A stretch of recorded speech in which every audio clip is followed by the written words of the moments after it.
Eu quero compartilhar com os irmãos nesta manhã algumas experiências vividas em Israel, e eu já fui exortado a não falar sobre isso o tempo todo. Alguém já me disse: olha, não fique falando sobre isso não. Eu falei: eu já pensei nisso e prometo que eu só farei 104 sermões durante este ano de 2023. Irmãos, conforme a Bíblia diz, impossível deixar de falar das coisas que temos visto e ouvido. De fato, é uma experiência muito incrível. Foi a primeira vez que eu fui a Israel, conhecendo todo o país, num projeto arqueológico, com um professor, talvez um dos maiores nomes do nosso mundo arqueológico bíblico, professor Rodrigo Silva, e o professor Luiz Saião também, numa verdadeira imersão na arqueologia bíblica. E já vinha pensando em falar sobre esse tema e esse texto e algumas imagens que eu estaria apresentando para os irmãos a partir de Mateus, no capítulo 21, verso 12. Abra sua Bíblia, Mateus capítulo 21. Nós faremos a leitura do verso 12 ao verso 17. Quando Jesus, ao entrar no templo, ele expulsa os vendilhões ou os comerciantes abusivos, ele expulsa os vendedores desonestos que congestionavam no caminho para o templo. Os peregrinos, eles se dirigiam para o templo para adorar e oferecer os seus sacrifícios, e algumas pessoas criavam dificuldade, criavam embaraço, escandalizando ou impedindo a passagem, fazendo com que aquele comércio considerado legal se tornasse ilegal, ilícito, do ponto de vista da espiritualidade do povo. Então Jesus, aqui nesse texto, Mateus capítulo 21, do verso 12 a 17, nós temos este relato também citado por João no capítulo 2, que farei referência a ele também. Mateus capítulo de número 21, do verso 12 ao verso 17. Tendo Jesus entrado no templo, expulsou todos os que ali vendiam e compravam. Também derribou as mesas dos cambistas e as cadeiras dos que vendiam pombas. E disse-lhes: está escrito, a minha casa será chamada casa de oração. Vós, porém, a transformais em covil de salteadores. Vieram a ele no templo cegos e coxos, e ele os curou. Mas vendo os principais sacerdotes e os escribas as maravilhas que Jesus fazia, e os meninos clamando, Hosana ao filho de Davi, indignaram-se e perguntaram-lhe: ouves o que estes estão dizendo? Respondeu-lhe Jesus: sim, nunca lestes? Da boca dos pequeninos e crianças de peito tiraste perfeito louvor? E deixando-os, saiu da cidade para Betânia, onde pernoitou. Interessante que quando nós fazemos a leitura desse contexto, Jesus, quando ele entra em Jerusalém, ele não vai para a corte do Sinédrio, ele não vai para o palácio, ele não vai para outro lugar a não ser o templo. Ao entrar em Jerusalém, nesse texto, ele vai diretamente para o templo. Isto é muito significativo para nós. Durante todo o seu ministério que Jesus realizou, o seu objetivo era estar na casa do Pai, era adorar e resgatar a religiosidade perdida, o culto perdido em tantos tempos e tantos momentos em que o povo se achou distante da presença de Deus. E é interessante que na cultura judaica, na teologia judaica, o templo o templo é a principal marca da presença de Deus. Na religiosidade judaica, o templo é o principal foco, o principal local da espiritualidade judaica. É no templo que Deus fala, é no templo que Deus se manifesta, é no templo que Deus manifesta o seu poder e a sua palavra vem através do sacerdote. E assim nós entendemos na teologia do Antigo Testamento. E Jesus, então, quando vai ao templo, ele se depara com uma situação muito ruim. muito imprópria, muito indevida. Ao mesmo tempo em que ele encontra pessoas verdadeiras e honestas, se dirigindo ao templo para orar, para oferecer sacrifícios, para cultuar, ele encontra um grupo que não está nem aí. Ele vai perceber na trajetória um grupo de pessoas que estavam ali para comercializar. E Jesus então vai denunciar, não o comércio, e é bom que se diga que Jesus ele não traz uma repreensão ao comércio. O comércio era legal. Jerusalém abrigava muitas pessoas e muitas pessoas vinham de todos os cantos. Eles viajavam muito tempo para chegar a Jerusalém e muitas pessoas então compravam o animal do sacrifício em Jerusalém através desses comerciantes. O comércio era legal. Jesus não assim repreende aqueles que vendiam, porque eles estavam realizando uma atividade ilícita. O comércio era perfeitamente aceitável. Ele inclusive cooperava com estes chamados peregrinos que compravam, que inclusive trocavam a moeda que eles traziam de origem para aquela moeda especial que deveria ser oferecida no templo. Então havia uma facilidade neste sentido. Mas o que Jesus repreende? Jesus repreende o momento, a hora e o local, que eram coisas indevidas no lugar errado. É isso que Jesus vai combater. Abra sua Bíblia em João no capítulo 2. João nos traz uma narrativa muito clara a respeito do que Jesus encontra e do que Jesus faz nesse momento, quando ele vai purificar o templo. João capítulo 2, a partir do verso 13. João capítulo 2, a partir do verso 13.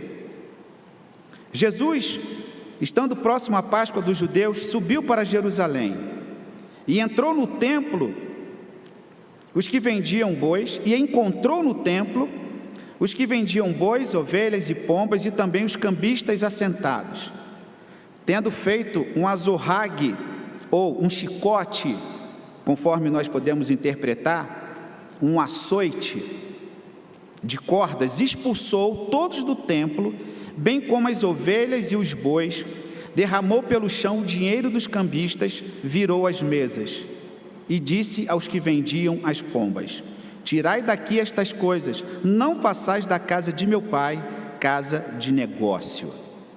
Lembraram-se os seus discípulos do que está escrito: o zelo da tua casa me consumirá. Eu separei aqui algumas imagens para os irmãos entenderem como que isso se processava naquele tempo. Vou pedir a ajuda do nosso irmão para a gente poder entender um pouco como que era essa dinâmica. A aproximação do templo. Aqui eu vou falar um pouco sobre isso em outro momento, numa outra mensagem. O pináculo do templo, que não é propriamente o templo, mas a muralha. Alguns vão entender que foi aqui que Jesus foi tentado, outros vão entender que foi do outro lado, da muralha, e não exatamente nesse aqui. Mas pode passar, meu irmão, para que você entenda. Aqui nós temos uma escadaria em que as pessoas transitavam em direção aos vários portões do templo, e aqui eu não vou me deter nesse slide. Pode passar, porque os slides próximos nos interessam. Alguns vão entender que essa passagem, ela vai ocorrer exatamente aqui, olha, nessa parte da muralha, que era um dos ingressos que as pessoas tinham para com o templo. Toda essa muralha aqui que envolve o templo hoje. Ela foi construída em vários períodos. Salomão constrói uma parte, Herodes constrói outra parte, e o período bizantino constrói uma outra parte. Mas aqui, provavelmente tenha passado esta passagem.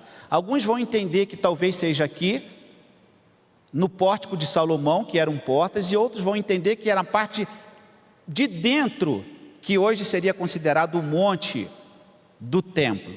Mas provavelmente aqui nós encontramos este lugar. Marquei ali o Muro das Lamentações, que eu vou citar daqui a pouco. Pode passar, meu irmão. Aqui, nesta parede que eu mostrei para o irmão, o pináculo do templo, provavelmente Jesus estava passando aqui por este lugar, que hoje nós temos os escombros, em virtude da destruição do templo de Jerusalém por Tito no ano 70. Provavelmente esse texto de Mateus capítulo 21 tenha ocorrido aqui. Aqui nós temos algumas lojinhas, pode passar, meu irmão. Aqui, ó, você do lado do outro ângulo da foto. Possivelmente Jesus estava passando aqui e ele encontrou as pessoas vendendo e comercializando, e eles então congestionavam, dificultavam a entrada no templo. E para a sua curiosidade, para a sua compreensão, essas pedras são as pedras originais da destruição de Jerusalém no ano 70 pelo imperador Tito, filho de Vespasiano, que volta para Roma para resolver um problema, coloca o seu filho, e o seu filho, na tentativa de amenizar ou entrar em acordo com os judeus, ele aumenta imposto, ele cria um montão de dificuldade. Não contentando com isso, ele não é vitorioso nesse sentido, então ele invade Jerusalém, ele destrói os muros de Jerusalém, e essas pedras que foram encontradas pelos arqueólogos são as pedras originais, e estas pedras estão ali no local exatamente como lembrança de que no ano 70 Jerusalém foi destruído pelo exército romano. E aqui esse buraco, ele é dado como buraco em que o arco que havia aqui em cima, o arco descoberto por um americano arqueólogo, Robinson, ele se mantém, porque o peso do arco das pedras era tão grande, tão pesado, que provocou este buraco, esta ruptura no solo. E eles estão ali intactos, não se pisa, para que seja mantido aquele local. Então Jesus passa aqui e ele encontra as pessoas vendendo. Pode passar, meu irmão. Nós temos aí os escombros da destruição do templo. Pode passar, meu irmão, uma imagem repetida, novamente. Além da venda dos animais que João cita, eles também se purificavam nesses tanques. Os judeus tomavam banho, eles se purificavam, uma espécie de batismo, em que eles se purificavam antes de entrar para o templo. Ou eles compravam o animal para sacrificar, e eles se banhavam e se dirigiam ao templo. Em volta da muralha, em volta do templo, há muitos locais como este, que serviam para os banhos rituais daqueles que se dirigiam ao templo. Pode passar, meu irmão. Jesus provavelmente passou para este lugar, em que ele passa do ambiente rumo à escadaria do templo, contornando, encontrando pessoas, curando pessoas, falando com pessoas, antes de ele estar propriamente no templo, nessa escadaria aí do templo. Vamos assistir um vídeo que o professor Rodrigo vai nos explicar um pouco essa questão da venda dos animais para o sacrifício no templo. Naquela imagem, o chão estava aqui, ó. Tá vendo? Agora, Jesus falando ficar na pedra sobre pedra, olha aquelas pedras ali derrubadas do templo. Quando os arqueólogos limparam tudo isso aqui, eles deixaram de propósito aquelas pedras ali como testemunha da destruição dos romanos. Ou seja, aquelas pedras estão ali na exata posição que os romanos deixaram para destruir no ano 70. Mas voltando à história do peregrino, ele vinha aqui para onde vocês estão vendo, e nessas lojinhas aqui, do lado de lá também tinha lojinhas. Ele vinha na lojinha com a moeda que ele trazia de bronze e chegava aqui e trocava pelo shekel do templo. E com o shekel do templo, ele ia na outra lojinha e comprava um animal. Aí ele, depois disso, ia se purificar nas águas, para depois apresentar esse animal lá dentro do santuário. Só que a corrupção era tão grande que o sacerdote recebeu o animal para sacrificar, devolvia o animal, era vendido aqui de novo. Não. Aí vocês entendem por que de Jesus um dia ter vindo aqui. Deixa só ele passar, por favor, pessoal. E chutou o balde. Jesus falou o seguinte: minha casa é uma casa de oração e vocês a transformaram num covil de ladrões. Vocês estão vendo o X? Sim. Vocês estão vendo o X? Agora eu vou mostrar vocês onde é que ficou tão bom assim, mas ele traz a explicação exatamente daquilo que está no texto. Jesus se espanta com aquilo que ele vê, com aquilo que ele percebe. Veja aí o texto bíblico de Mateus capítulo 21, o que Jesus faz. Quando Jesus vai ao templo e percebe tudo aquilo, as mesas dos cambistas, as cadeiras, verso 12, dos que vendiam as pombas e tudo mais, Ele diz: a minha casa será chamada casa de oração. Ele se espanta com aquele congestionamento. E olha que interessante, volte para João no capítulo 2. Perceba esta atitude de Jesus em João capítulo 2. O que Jesus faz que João registra? No capítulo 2 de João, nós encontramos aqui no verso 15: tendo feito um chicote de cordas, expulsou todos do templo, bem como as ovelhas e os bois, derramou pelo chão o dinheiro dos campistas, e ele virou as mesas. Este ato de virar as mesas, derrubar as mesas, demonstrando assim um aspecto ilegal, contrário à lei, daquilo que estava sendo presenciado naquele momento. Quando Jesus vira a mesa, ele desestabiliza o comércio ilegal. Ele aponta e toca na ferida do conchavo que existia entre os comerciantes e os sacerdotes. Porque quando a pessoa comprava o seu animal para sacrificar, ele levava com interesse de coração, ele levava com fidelidade, ele levava crendo que o seu animal seria sacrificado no templo. Só que ele não sabia que os sacerdotes corruptos, desonestos, pegavam esse mesmo animal e voltavam com ele para ser vendido lá naquele comércio ilegal. Isso se constituía uma aberração, um desvio total daquilo que era a intenção do culto.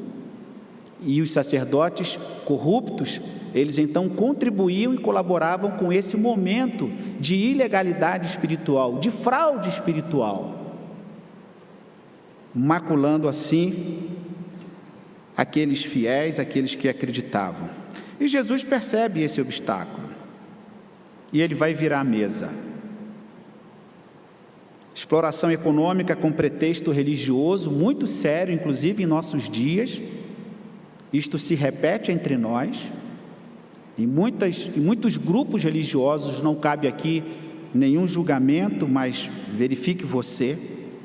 Jesus vira a mesa, ele vira aquela mesa no sentido de denunciar a exploração econômica com pretexto religioso, a desonestidade de reutilizar o animal que deveria ser morto, e este animal não era sacrificado.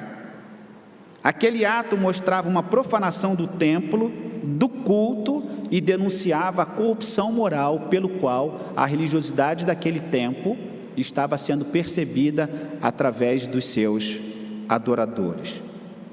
O abuso consistia em comprar, vender e trocar no templo, no local indevido, usar o lícito de maneira lícita, coisas lícitas na hora errada, no lugar errado, no momento errado.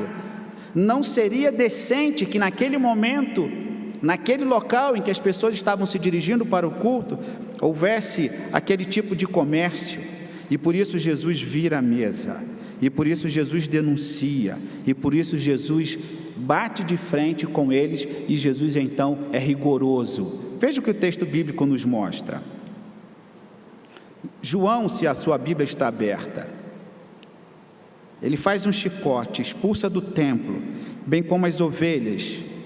Ele derramou pelo chão o dinheiro dos cambistas e virou as mesas, e disse aos que vendiam as pombas: tirai daqui estas coisas, não façais da casa de meu pai, casa de quê? O que está escrito aí, João capítulo 2, verso 16? Casa do meu pai, casa de negócio. As coisas de Deus são coisas de Deus. O comércio não é ilícito, mas ele pode se tornar ilícito. Ele pode se tornar problemático do ponto de vista da santidade, das leis do Senhor. Jesus vira a mesa, ele mostra a profanação do templo, ele mostra o engano aos mais simples, às pessoas fiéis que vinham de longe para oferecer os seus sacrifícios.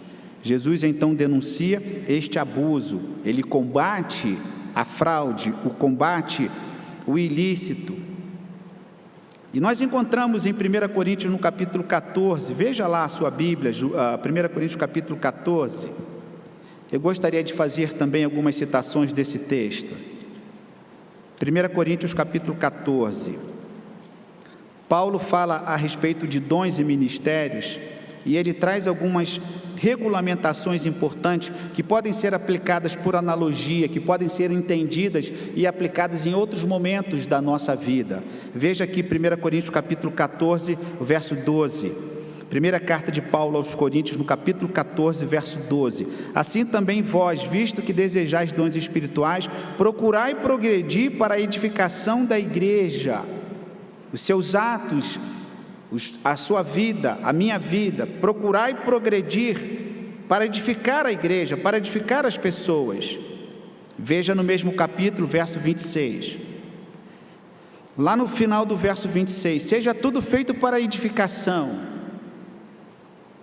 Veja no mesmo capítulo, verso 40, tudo, porém, seja feito com decência e ordem.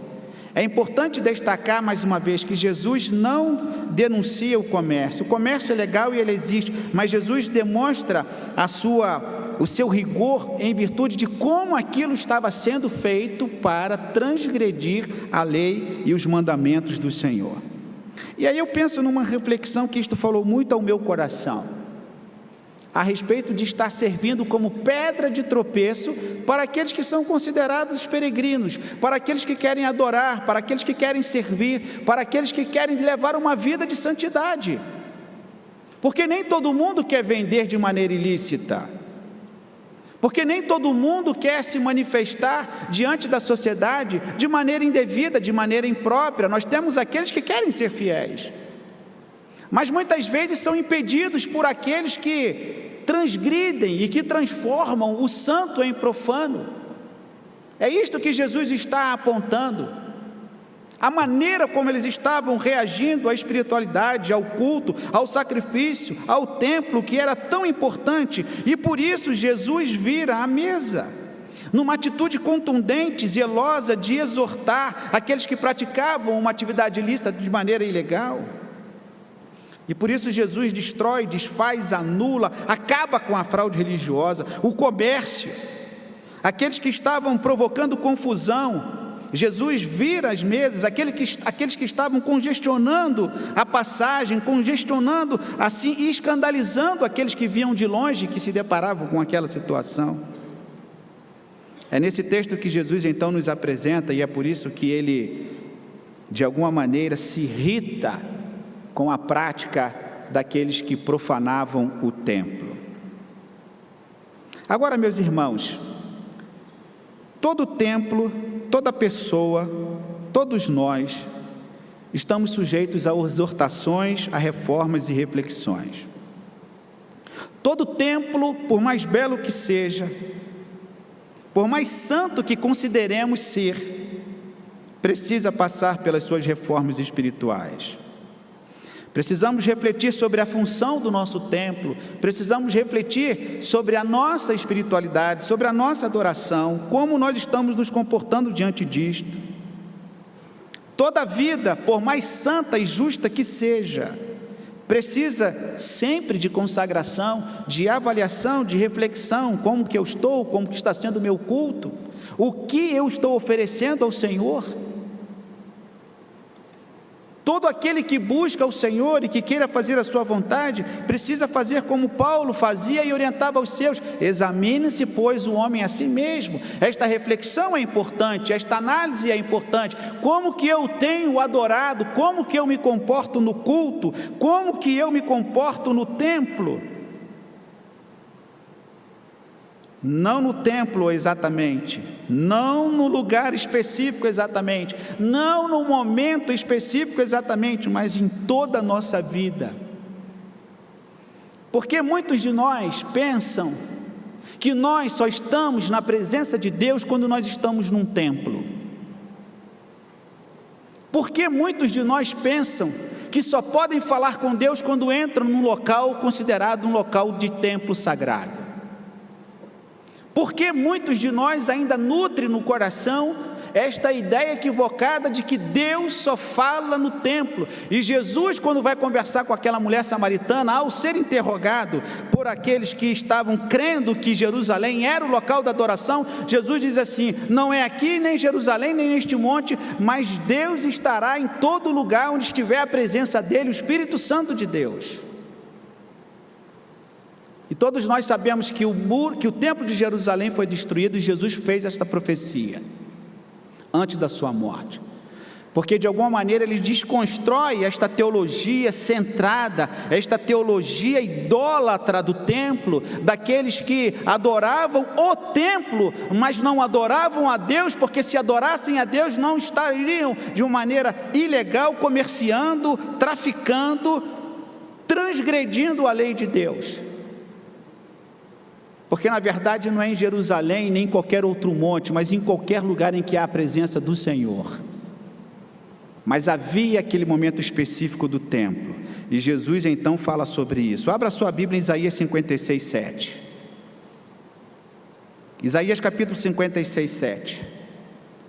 Nós não podemos perder de vista e entender esse momento da adoração, este momento da presença do Senhor, e o objetivo pelo qual o templo foi erguido. E eles precisavam entender como nós precisamos entender. Isaías capítulo 56. Veja o verso de número 7, meu irmão. Também os levarei ao meu santo monte, e os alegrarei na minha casa de oração. Os seus holocaustos e os seus sacrifícios serão aceitos no meu altar, porque a minha casa será chamada o quê, meu irmão? Casa de oração para quem? Para todos os povos. E Jesus cita isso. E é por isso que ele exorta: não farão da minha casa uma casa de ladrões, de salteadores. Não farão da minha casa uma casa de comércio. É isso que eles precisavam entender. O fim do templo. O fim do templo era a adoração a Deus. O fim do templo era falar com Deus através do sacerdote. E quando Cristo vem, o véu do templo se rasga, e o homem e a pessoa e a mulher e a criança, o jovem e o idoso têm acesso direto ao Pai. Nós não precisamos ir ao templo do ponto de vista da fala com Deus, porque podemos entrar no nosso quarto. Mas o templo exerce esta função da noiva, do corpo de Cristo hoje, sendo Cristo o cabeça da igreja, e é por isso que nós nos ajuntamos. E a casa do Senhor é conhecida como casa de oração. Interessante que Jesus fala assim: a minha casa, ou seja, a casa é dele, a casa de oração. A minha casa será o que eu quero, não o que vocês querem. Imagine você na sua casa, quem manda na sua casa? Sua esposa, tudo bem, vamos mudar de assunto. Mas alguém manda. Alguém tem uma ordem, se entra pela sala, se entra pelo lugar de visitas, se tira o sapato ou se não tira o sapato, se lava a mão ou se não lava a mão, algumas regras um dono da casa estipula. É essencial que haja isso. Jesus está falando sobre isso. A minha casa será chamada casa de oração. Não transformeis em outras coisas. E é tão importante isto, porque no momento do culto, no momento da presença do Senhor, nós podemos perceber também a nossa atitude diante do Senhor, a nossa atitude diante daquilo que nós apresentamos a Deus e como nós nos apresentamos a Deus. E é tão importante falar sobre isso na igreja, porque havia entre eles, a sensação, a percepção da presença de Deus tão real, que eu fico imaginando quando Adão e Eva, quando eles pecaram, a presença de Deus foi tão contundente com eles, que quando Deus se apresenta no jardim, encontra com Adão e Eva, eles falam assim: nós estamos nus. Nós estamos sem roupa. E Deus fala assim: mas quem te viu saber que você está sem roupa? Quem te falou que você estava sem roupa? E Adão fala assim: nós vimos a tua presença e eu me escondi. A presença de Deus nos faz sentir a nossa nudez. A presença de Deus nos faz sentir o nosso pecado. Quando Pedro estava pescando, e ele não pegava nada, e Jesus falou assim: joga ali, e puxaram a rede cheia de peixinhos. Nós fizemos um culto lá no Mar da Galileia, no barco, algo emocionante. E quando os discípulos puxam a rede, e eles encontram muitos peixes, Pedro se vira para Jesus e fala assim: Senhor Deus, meu Deus. Pedro se curva diante dele, porque percebe a santidade do Senhor Jesus naquele momento, naquela presença. O culto é o lugar da presença de Deus, seja aqui, seja na sua casa, o culto é o momento da presença de Deus. Eu vou contar e vou repetir a experiência que eu tive no Muro das Lamentações, que é uma experiência marcante, e foi marcante para mim. Eu não fui para Jerusalém, para Israel, em busca de respostas. Eu não fui buscar arqueologia para fortalecer a minha fé.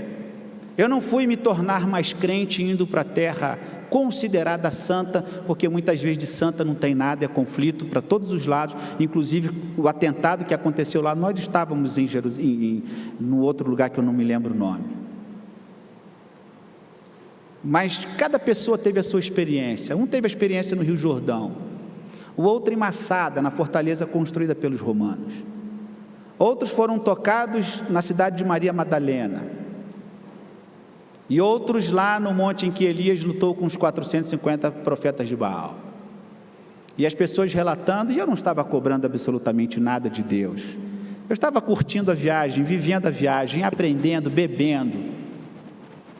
Mas quando chegou no Muro das Lamentações, a minha esposa falou em casa aqui: olha o meu pedido, leva o meu pedido, olha o papelzinho, porque isso é uma tradição, todo mundo vai lá e faz isso.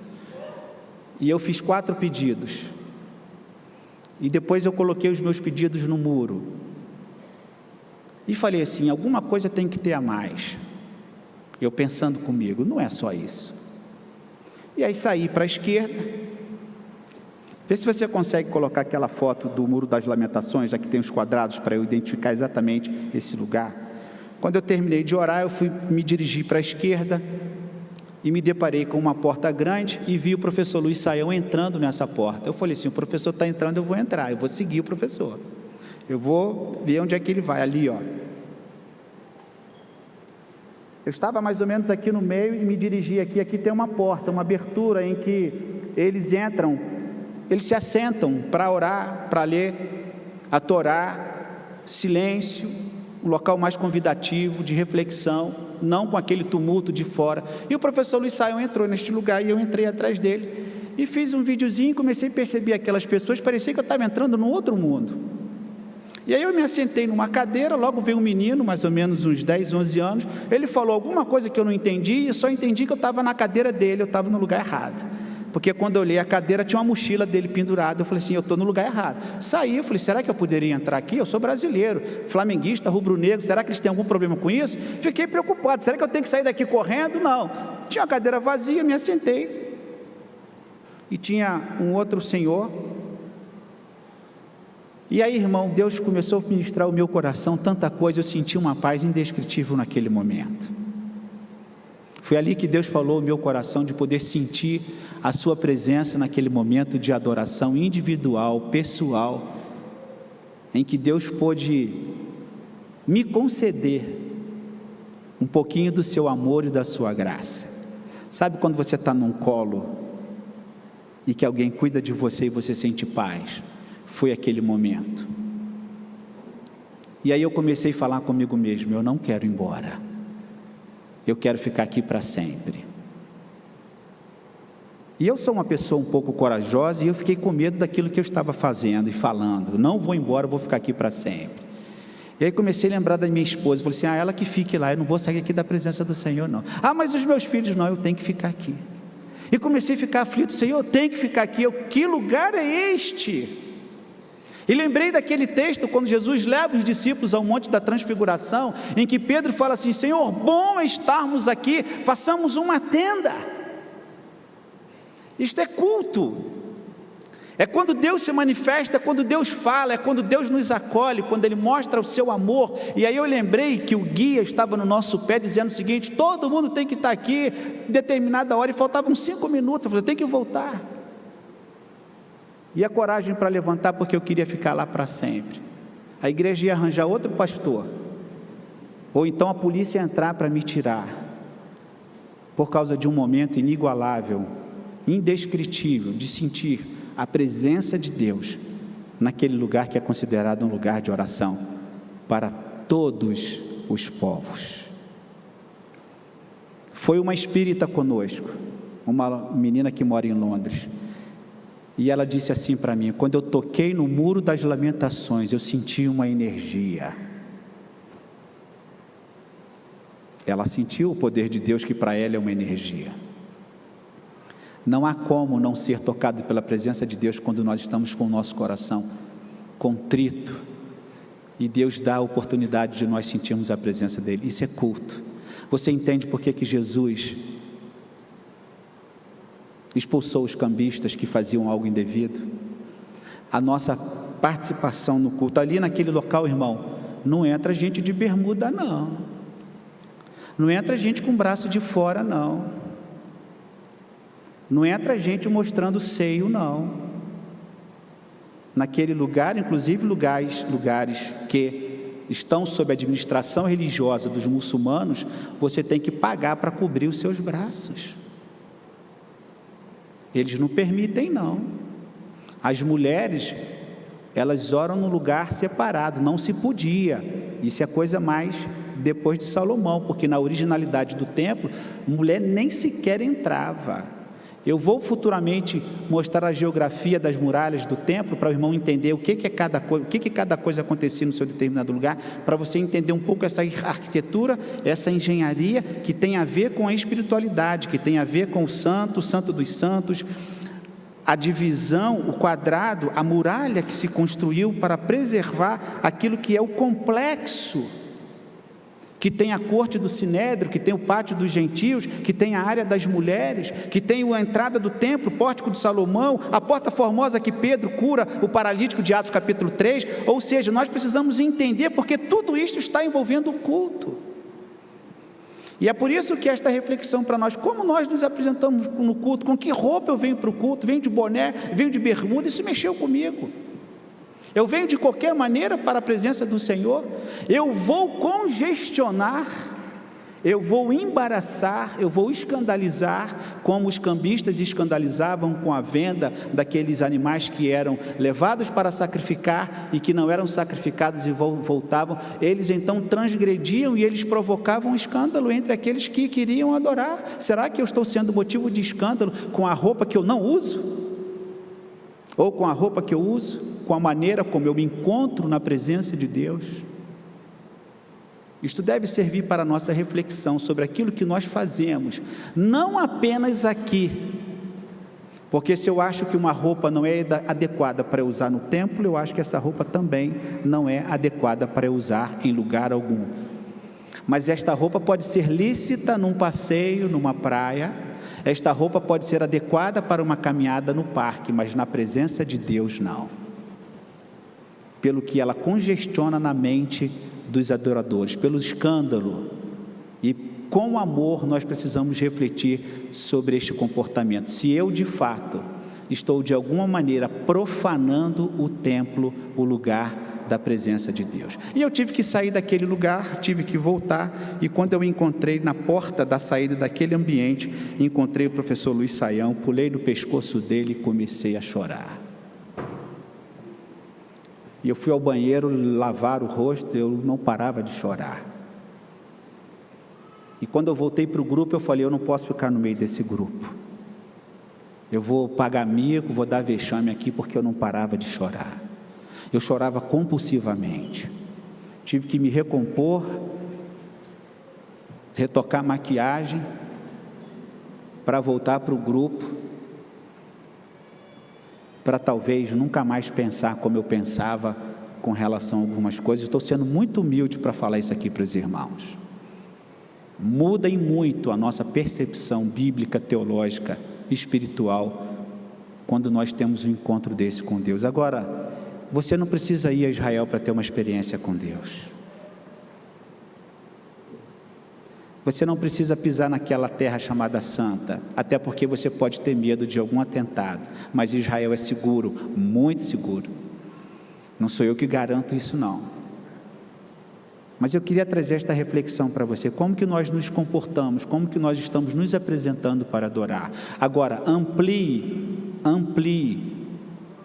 que a sua presença, que a presença de Deus não está restrita ao templo, mas é amanhã, na segunda-feira, terça-feira, quando você celebrar um negócio, quando você fizer uma viagem, quando alguém sentar ao seu lado no avião, quando você estiver em algum outro momento, como que você irá se comportar diante do Senhor, naquele que pode ser um momento de culto seu com Deus, de uma experiência com o Senhor. Feche os seus olhos, vamos orar. Coloque-se diante do Senhor neste momento,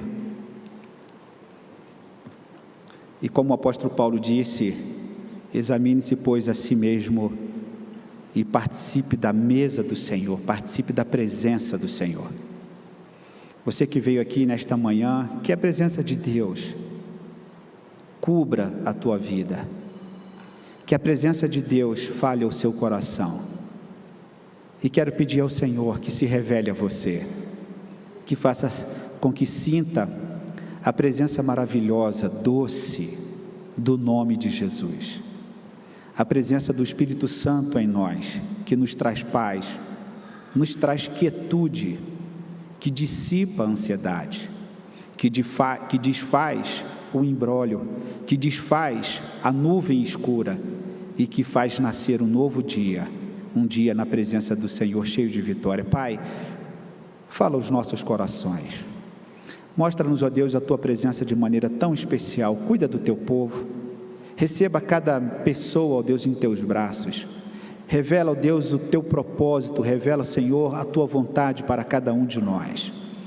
porque nós queremos encontrar os Teus altares. Eu encontrei os Teus altares, Senhor, que nesta manhã sejamos tocados pelo Senhor, e nos apresentemos, ó Pai, com decência e com ordem, nos apresentemos com os nossos corações firmados em Ti, confiantes em Ti, porque nós temos um sacerdote, um sumo sacerdote, que pode perfeitamente se compadecer das nossas imperfeições. Por isso, a nossa gratidão ao Senhor. Muito obrigado por esta manhã. Assim nós oramos e Te agradecemos, e fazemos isto em nome de Jesus. Amém. Fiquemos todos de pé, cantemos Teus altares. Eu encontrei os Teus altares, Senhor.